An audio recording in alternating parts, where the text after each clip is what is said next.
Wrap up topic 2, so let's move on to topic 3. Dio, what is your topic today? I'd say it's a culmination of something we call wrestling. Wrestling. Woohoo! I've been so in and out of wrestling. So the only real storyline that's all right. So there's two things about wrestling. So as you know, I used to dabble in that sorts. Mm-hmm. We have some stuff online. There's a whole interview on a early episode of the podcast. Everybody should go check out if you haven't. But the big homie. Literally. Yeah, you don't get much bigger. His thigh is bigger than my head. He's one of my day ones, as the Usos say. Got me back into live wrestling. I took Danny, and the boss, and Little Ninja to their first live wrestling show. Nice. AEW had they had a card out here in Portland not too long ago, about last month. Mm-hmm. Month ago. It was before my birthday, right? Yeah. Oh, yeah. And got tickets due thanks to the one and only AEW's Mr. JMSI, Brian Cage. And we got to catch up a little bit. Me and Danny kind of went VIP. And we got to go see I'm so bad with names right now, but Platinum Max Caster, I believe that's his name. Yeah. He had a little 1 hour little concert that he does. When they're touring around the venues, and we went to his shindig, and we got to go see first time ever this close within 20 feet, the one Billy Gunn. Oh, okay. And he is huge. He looks it That on guy TV. is I can't imagine. Dude, the guy who's 50 years old looks like he's like still 25. This dude, he's fantastic. He's awesome. Sidebar I'll question: be did honest. you scissor daddy ass? Do it. Yeah. I did not with him, but I did get to introduce that to Danny. So Nice. now we can do it every now and then. I still need a t-shirt. And Of course. So yeah, like the topic, is just about wrestling and what it means to me, basically, because it is part of my life. It just like video games. It's an escape from anything. Takes me back to like probably some of the best days of my life. And Danny was like, I never got to see you like this before. I was like, bro, it's because Brian Cage is here, man. Like, you know what I mean? Like, I used to beat this guy up when he was like 120, 130, 140. He can quote me on it. He'll tell you, And he used to drop me too. I remember he super kicked me one time. I couldn't eat straight for like a month. Oof. I couldn't tell mom about the hospital bill, but my jaw was rearing for a little bit. But like it was really cool because like when I got to go, Cage hit me up like a month prior. Hey, I'm gonna be there. What's the chances of you like coming to hang out and stuff? Sure. Like, bro, like for you, I'm gonna drop everything. Okay? Like, you're Brian Cage. You know who you are. You're my bro. And so last time he came was a couple years ago, and it was the same thing. It was Defy, which is like Pacific Northwest. Major Indie Fed, Swerve came out of there, Darby Allin came out of there, a host of other, people come from the Pacific Northwest, Seattle to Portland, the whole area. So this time around, Darby wins the belt in Seattle. We didn't get to go to the show in Seattle, but we came to their first show in Portland. So it was really cool because, not because of the free tickets, but because the whole experience is we're going to wait in line. I don't care. It's a big old line, whatever. We get to see other fans be fans. And, my wife and my daughter's never seen me wrestle. But to know that I know these people, I know this guy who knows these people, and I got to introduce them, it was fantastic. We got to go to the show. The show was 4.5 hours long. Yeah, something like that. Because we went to go watch the show. It was probably the week before Cage went back on the TV. Because they were doing the Battle of the Belts or something like that. Yeah. So it was literally like a week or two before that set of matches. And before Cage, went back to, back on TV and stuff. Before he wrestled Brian Danielson, whichever his name is. Daniel Bryan's. And and so I know I'm kind of going back and forth, but it's just the fact that I get to go see my bro do the damn thing, and I tell my daughter and my wife, dude, he used to do that to me all the time, and tell Dan, dude, he used to do that to me all the time. And then just being able to meet up with one of my other buddies who he did a couple of shows with us, but he was more in charge of like helping and do some promoting stuff with Cage outside when we were done doing our wrestling and stuff. Sure. So it was good to see. I haven't seen this guy in like 5, 6, maybe 10 years. To see that he's like, dude, I'm in town. Like, let's go hang out with Cage and stuff. So the first night, because the first night we went to Max Caster's concert, but we got to go hang with Cage at the hotel and stuff. So we got to go see. I want to call him Big Cass, but he's not Big Cass anymore. Oh, Morrissey, yeah. Yeah, so I'm like, dude, he's freaking huge. He looks even more huge since the last time I seen him. 7 foot tall. You can't teach that, man. Come on. And as we're to the, as we're going up to go meet up with Cage and just kind of hang out, here goes Starks and Jay Cargill. I'm like, what? Out of the elevator, like they're normal people. I'm like, dude, what? I thought you were taller than that. I'm sorry.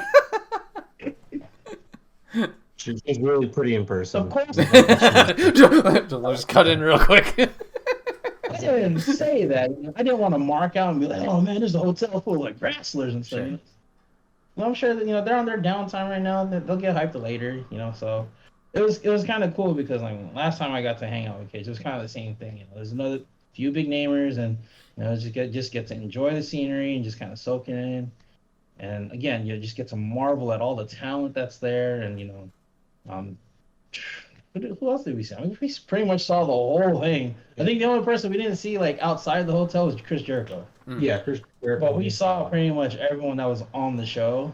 Cool. Like Hook was there, Orange Cassidy, Eddie Kingston. All the bunnies really pretty in person. I mean Ember Moon was there, or Athena. Mm-hmm. So. There was a lot of talent, and I guess it's for me. It's just I appreciate Cage's journey, and I don't want to say I had a big part of that, but I had a part in that. And he reminds me, dude, like I have to tell him, like you're one of my childhood friends, and he went around saying that. So for me, coming from, I'm just gonna give my high school just some credit here, Mm-hmm. Pleasant Valley High School, Chico, California. Not only did 2002. Green Bay Packers quarterback, was he my quarterback, Aaron Rodgers, but AEW, Ring of Honor, TNA former champion, Brian Cage is my homie. So it's just like, all right, high school, giving you credit. Thank you for the good times and stuff. I just want to give Brian Cage, a shout out anytime I can get, because, that was the first night. The second night, wait in line, get our tickets.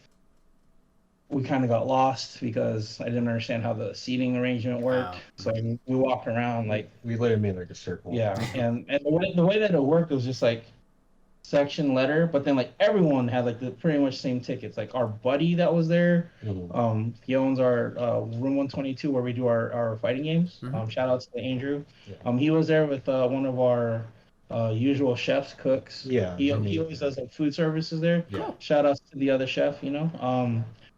But like I looked at their ticket, it said the same thing. Yeah. So I was just like, what? Yeah. I was confused too, because he was texting me like, hey, where are we seating? We sat like 4 rows in front of them. Yeah. And we're like, dude, what? And then like my buddy that was like, part promoter, was like, dude, where are you sitting at? Dude, we sat like 6 rows in front of them. Like, what the hell's going on with these tickets? Like, it don't make no sense. But trying to stay focused here. I'm just excited because I got to see my homie, and he got to tell all the other talents, yo, man, this guy used to wrestle, cool guy, and I learned a lot from him. So, always want to give him a shout again. And it's just the fact that my daughter got to go meet Uncle Brian Cage. Mm-hmm. My wife got to see Mr. 530 himself, Brian Cage. It's like, dude, I remember when you guys used to wrestle, da da da da. and it's just I feel so like, dude, part of my childhood is right there. You know what I Right. mean? It's just like he kind of embodies that for me because like I know where that journey has started, and wherever he goes, like he takes, he definitely takes a part of the family with him, and I always wish him, safety first, and always good prayers for him, and we try to talk a little bit of wrestling. I'm not trying to tell him what moves to pull off. That's not, Bro, you what know the what I fuck, mean? bro? Hey, man, the thing they used to do, But it's just I feel like now that he's finally getting more recognition, I hope it continues. Like for a while there, I was just oh, I hope as long as you're healthy, man, that comes first. Sure. Your health comes first. The money's always going to be there. Like you're quote unquote internationally known. There's no one that's not going to take you. You know what I mean? Like in my head, I always have these thoughts when I think about Cage because I don't talk to him on a day-to-day basis. I'll drop him a line every now and then, and I feel good that he's able to hit me back up. And anytime we have a show out here, bro, I've got a dinner plate for him, and he's got tickets. That's a trade-off. So you know, um, I just remember we were just talking about like how his wrestling he could have been like where the Usos are because like he came up with them before NXT was FCW. Yeah. So it's just like it's kind of crazy to be like, I don't want to what if, but what if? Sure. And that just kind of leads on to like, dude, like the Bloodline story is pretty dope. I mean, to be honest, like besides Bray Wyatt with his 50-50 coming back but not coming back and then coming back but not coming back, like the only thing that's driving me to watch wrestling is the Bloodline story. At first I was like, dude, they're really gonna do Jay like that? They're really gonna make him the one that doesn't trust him? Dude, give it like 3 months. It's gonna be 50. It's gonna be complete 180. He's gonna be the one that, I don't want to say I called this, but I just said this is what's gonna happen. And I think I was like telling other people, like, dude, like either Sammy's going to infiltrate and destroy the bloodline, or someone's gonna cause it so that there is friction within the bloodline, and Sammy's gonna be a part of that. I mean, I don't 100% know the storyline. I just know like the storyline is really good. I'm excited to see the direction that they're going. Yeah. And I wonder what's going to happen because Jay is he's probably going to be like whooped for a long time. Did you see the blow off of Rumble or what happened at the Rumble? Okay. All right. So yeah, we'll have to see where we go from here because Elimination Chamber, it seems like Roman and Sammy going after each other. I don't think the Usos will be there, but we don't know what's going on with their tag titles. And then, it'll be interesting going forward, especially with, the whole Mania situation, the Cody stuff. Like, how do we juggle everything here and not have a Daniel Bryan 2014-esque type explosion on our hands or whatever. So. Yeah, I mean, with Elimination Chamber, that's 6, right? 6 chambers? 2 people start, 4 people in the corners. So, it's probably going to, if the Usos are in there, they're probably going to split them there. So, the chamber will be U.S. title. So, Theory's going to defend against, who's qualified so far? I think 3 qualified and 2 more will be on Monday. So that will be them. So, Sammy and Roman will just be on their one-on-one. See, because I would have thought it would have been something a little more desperate where they're going to teach Jay a lesson, and it would be like Sammy and Roman start, or even Sammy and Jimmy start, and then it'll be Sikoa and Jay. So that's 4, right? And then Roman and Paul KO. Okay.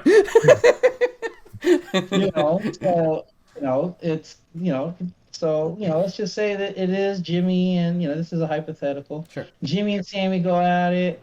All right. Timer goes off. Sikoa comes out. Okay, it's 2-on-1. KO comes out. It's even. Roman comes out. All right, Jay comes out, but he doesn't fight. Well, Roman comes out. And, let's just say that hypothetically KO gets taken out or Sikoa gets taken out. Jay gets pushed into the situation of so now he somehow gets KO or taken out. Now it's Roman, Sammy, what is it going to say? Sikoa and Jay. Let's just say that, at the end of it all, hypothetically, Roman and Sammy and Jay are the last three. Mm-hmm. But now Jay really has to pick a side. And you just kind of go from there. I mean, I don't know. I was just thinking about that. But with the Elimination Chamber, I didn't even see the actual match being set up. So yeah, if it's theory, and that kind of throws that whole situation out the way. Yeah, it'll be interesting to see what Jay does going forward. Because, yeah, they haven't followed up yet with him. Sammy jumped Roman Friday after Roman was in the ring, shooting the shit. And then, yeah, Jay hasn't been around yet. So we'll have to see going forward how that falls apart or whatever. I wonder if they're going to get Rikishi in this. See, I thought they were going to get the family more involved originally. Like, they had, prior to the Rumble, they were going to do, like, I don't know if it was a coronation or some kind of, like, celebration. And I don't know if scheduling fell apart or it was just, like, a swerve of the story. But then they did the trial of Sammy and started, really fraying things. I know Rikishi's been talking some shit, I guess, on some podcasts or whatever, but... but yeah, I don't know. I don't know if they'll get more people involved, at least from the family. Papa Griffin chat says Usos can't go to Montreal. Oh, okay. Maybe they're DUI history, unfortunately. I'll have to see. But... Why'd they have to make that a real life story, though? Yeah. Damn it. Jeez, guys, come on. It's a PG show. Come on. Ain't going around doing that. You guys are the Usos. You guys have the belts for how long now? Oh, yeah. A long time. What you guys doing? Oh, man. But, yeah, I mean, I just kind of led into the whole wrestling thing and just kind of like my thoughts of trying to get back into it. I mean, I really am trying to get into the AEW stuff. Mm-hmm. A lot of talent. Very bloated, though. A lot of talent. It's very bloated. Sure. And I feel like the storylines don't match the talent. You know what I mean?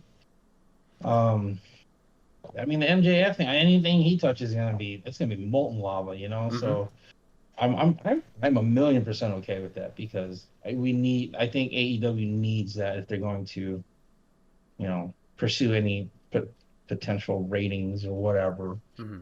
It's just they don't have anything else. I love all the talent. Not everything can be like a 18-minute, 20-minute indie show match. Yeah, they definitely have the wrestling for it. Like you said, the talent for it. It's just, for some reason, storylines, they're good, but then there'll be really good ones, and then there's like a stretch of nothing. And I've talked about it in the past, like with the people they bring in. It's like, oh, it's really exciting. And then they use them for a little bit, and then whoop, like, what are they doing? Like, you mentioned Athena earlier. Like, she was a big one. I thought we'd do this program at Cargill. Maybe she would be the one to the throne. They did their match, and then she's whooping ass over on Dark, which is great. But, like, what else is she doing? And Storm had that a little while, but she seems back in the fray, which is good. Yeah, it's, I can't, obviously it's probably not an easy job to manage all these, people you have. But, yeah, that's definitely an area that's lacking, I guess. Yeah. And, it's just... I really want AEW to. I don't need them to contend with WWE. I just want better writing, better stories so that again, I feel like the talent doesn't match the stories, or the stories don't match like the talent, And with WWE, like, dude, if they just push more stuff like Bloodline, dude, like that's fantastic writing for WWE standards, Yeah. Like they need more of that. I mean, like I get the whole. So it's Brock and Lashley? Is that a thing? It seems like they're setting up a third between them, yeah. Mm-hmm. Yeah, they each have one, so it seems like Mania will be the, whoever takes it, rudder match or whatever it's called. Yeah.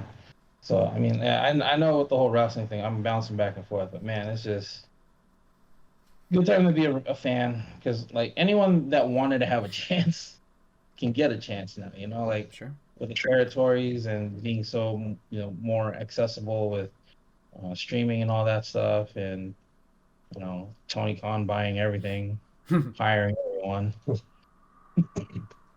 I just a good time, but at the same time, it's just like Sure. I want my favorites from a long time ago to just be consistent. I'm still a big Claudio fan. Mm-hmm. Huge Claudio fan. I need to see more from him though. Yeah, he was another one where we were doing good stuff. Obviously, winning the Ring of Honor title, and then the BCC stuff. Like that was all good. And now they're in this weird flux with obviously the changes with BCC, with Regal being gone, and the betrayal before that.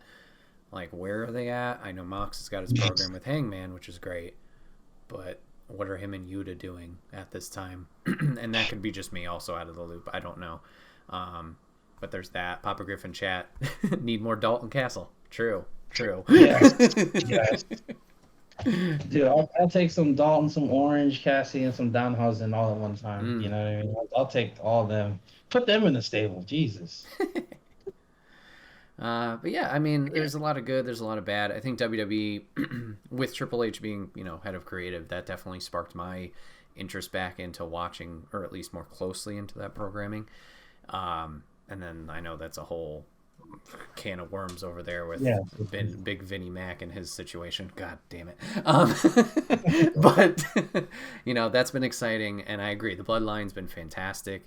I think there's some moves that they are making that are in a good direction, and then others that might not be. Like Dad and I, Papa Griff and I have talked about like the Alexa Bliss stuff and the Bray Wyatt stuff. Like it's interesting, but it doesn't feel like there's enough to keep it going at this point to make me want to continue pursuing it. It's like it's taking too long, or like they haven't left decent enough breadcrumbs along the way to keep me intrigued. And then the NXT stuff, like with it blowing up obviously to past the talent show in 2014 and what it became, Black and Gold brand, the switch to 2.0, which I was like, nope, let's not do this. But they found this nice like meld and fusion now, I feel, between like the 2.0 talent and the Black and Gold of old. They just had Vengeance Day yesterday as of airing or recording this, and that was fantastic, if I'm being honest. So I'm looking forward to seeing more of that. Nice. Yeah, I just I feel with the whole Vinnie Mac, man, it's like Triple H was telling Undertaker, just stay down, just stay down. Go away. Ew, God, what else do I have to do to keep you down? A kitchen sink? Oh my lord. Oh, and that's funny that you mentioned that too. It's just that's what it is. It's I want all the old talent to really like help flourish. That's the company everyone wants to go to. Let's face it. And it's for the longest time this whole PG era, man. It's just a shell of what it was. I mean, terrible writing. I mean, talent has been fantastic, but what can you do if you're trying to sell them and they're not? I don't know if they're not selling the product. Like their quote unquote their gimmick, their storyline or whatever. What do you do? Like you relegate and try to recycle them, right? Right. They ain't a superhero, man. Give them the Hurricane. Bring them back. They had Nikki ASH for like 6 months, if that. I know, right? And they're like, nah, let's give up. I mean, I'm happy she's doing maybe Sanity coming back. Yeah, still, they could have gave that more time. Yeah. And yeah, dude, I just, I like the direction that wrestling, as far as like the bloodline, like again, I'm probably going around in circles with this, but as long as the writing, like that to me, it's like my dog's jumping on the door.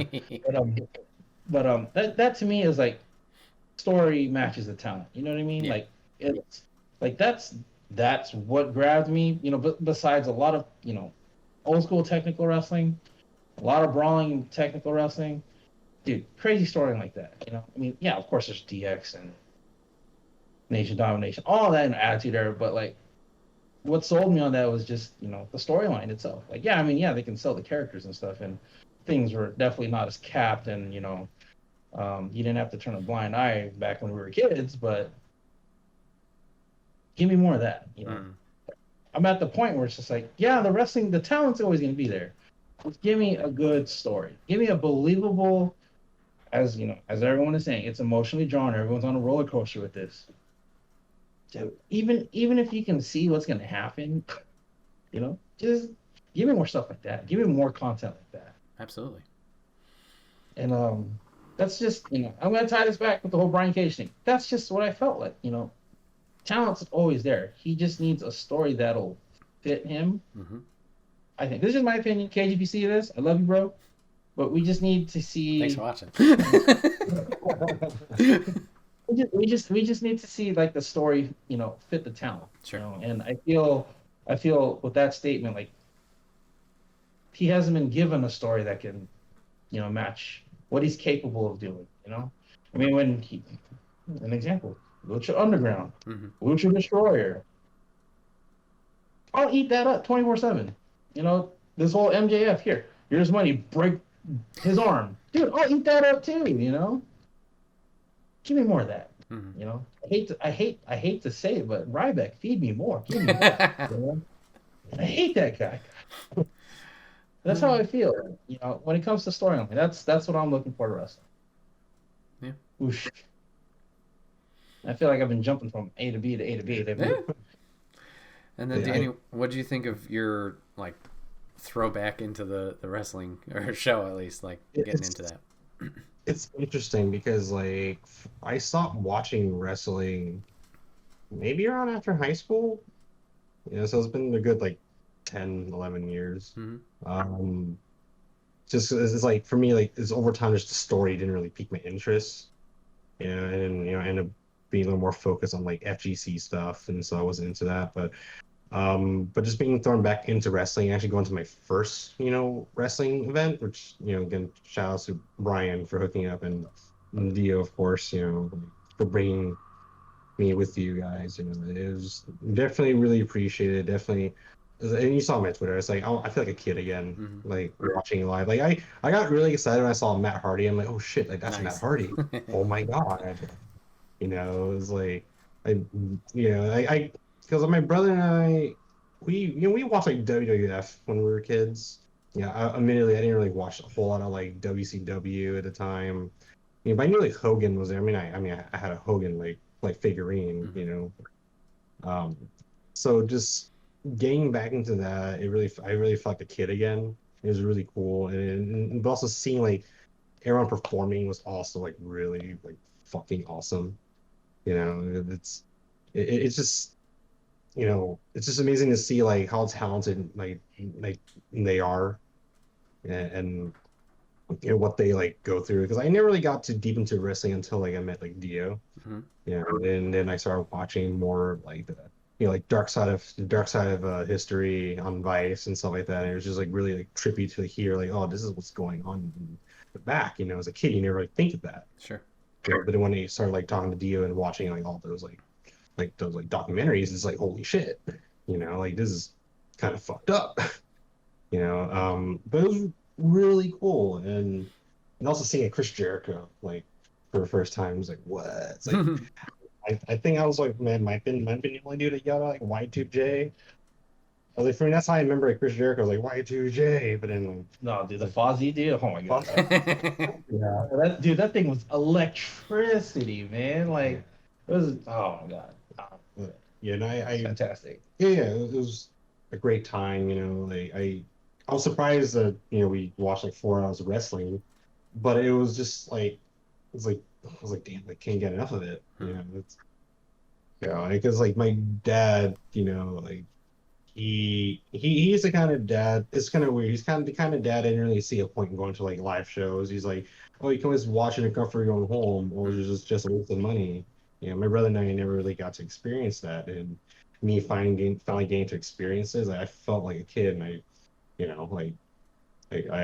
wanted to send my brother a bunch of pictures while I was over there, but then my phone died. Oh yeah. I was just bro, this is so exciting.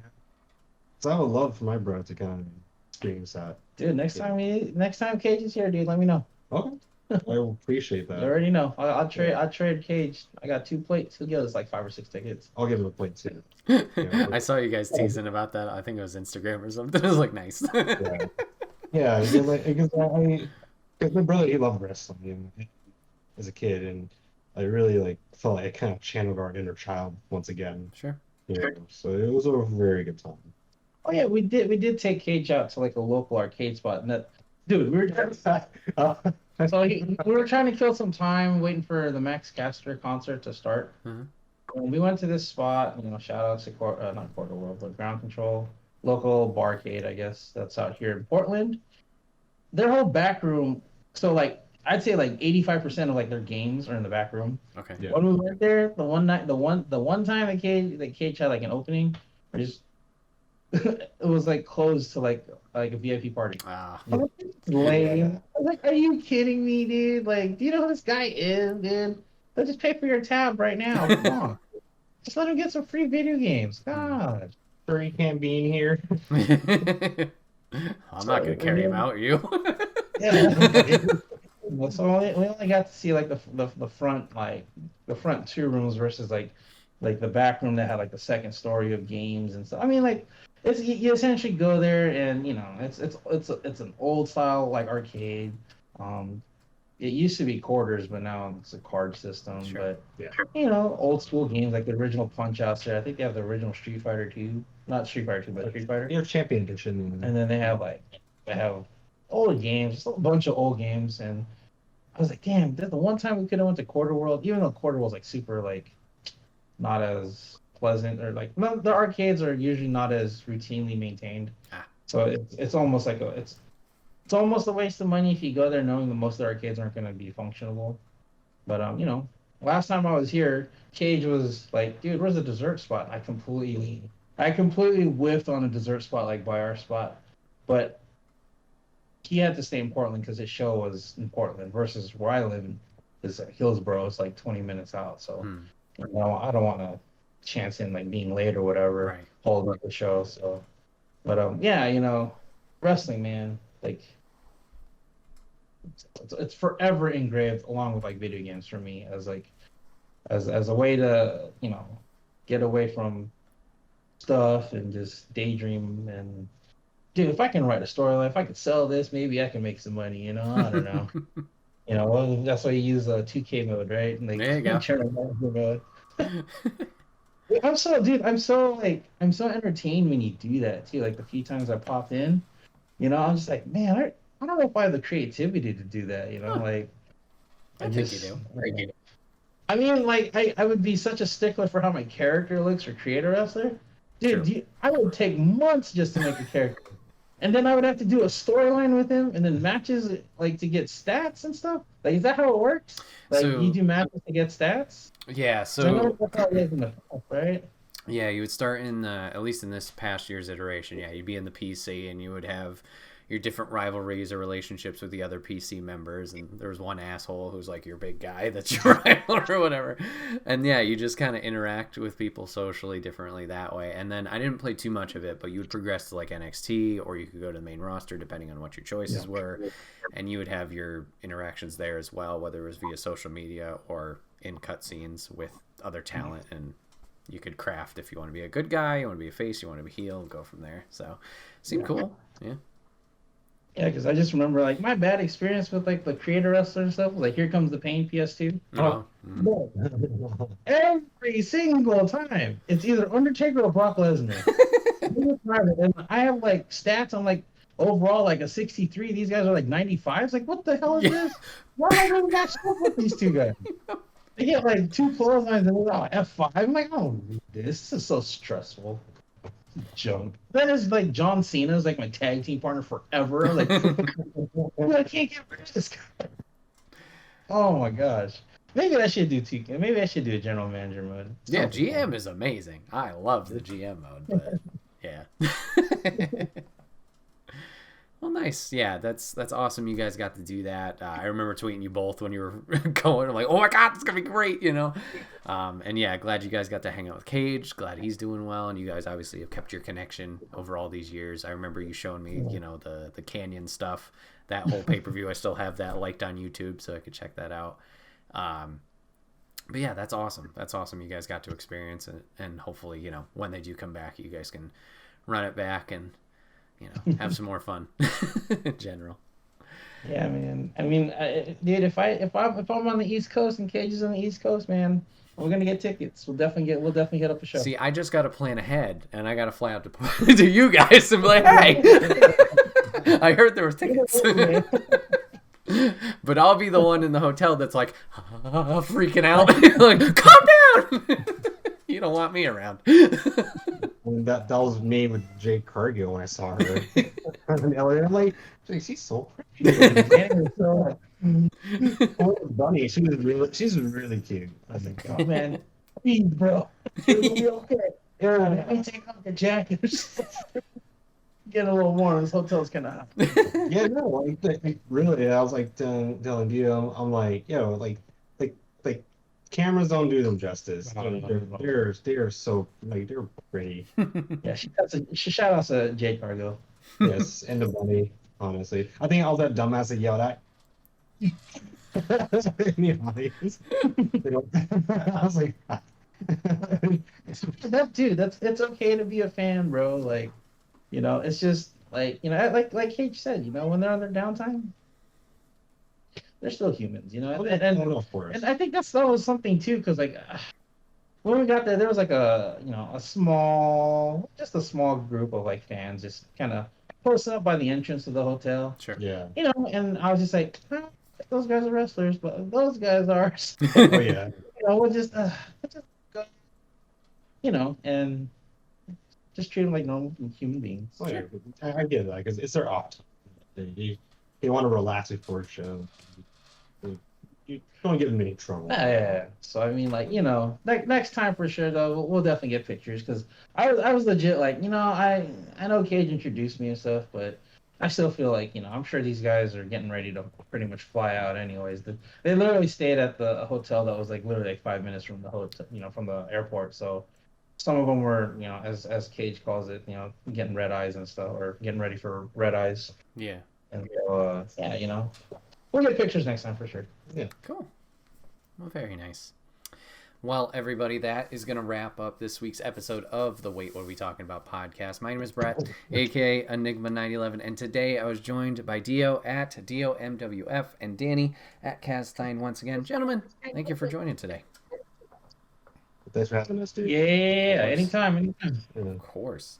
If you guys want to catch this podcast live, you can always go over to twitch.tv/Enigma911, usually every Sunday at 8 p.m. Eastern. You join the chat like Papa Griff did today and all the fun and conversation with us. But if you can't catch it live, that's A-OK. Go over to YouTube and podcast services the very next week, where it's broken out topic by topic and put as one big video and MP3 for your amusement on the following Friday. Last but not least, any way you can help us out and support, whether it's leaving a comment, a like, a review, sharing it with someone you think would enjoy the show. It may seem small, but it does go a long way and helps the show grow and helps support us. So thank you for doing that. Gentlemen, once again, thanks for hopping on today. I appreciate you guys and doing this, every time I ask. Being so flexible with me. Appreciate you, dude. For sure. Yes. Appreciate you, boss man. Thank you. Chat, listeners, viewers, thank you guys for hanging out with us, giving this a watch, giving it a listen, and we'll see you guys on the next one. Take care.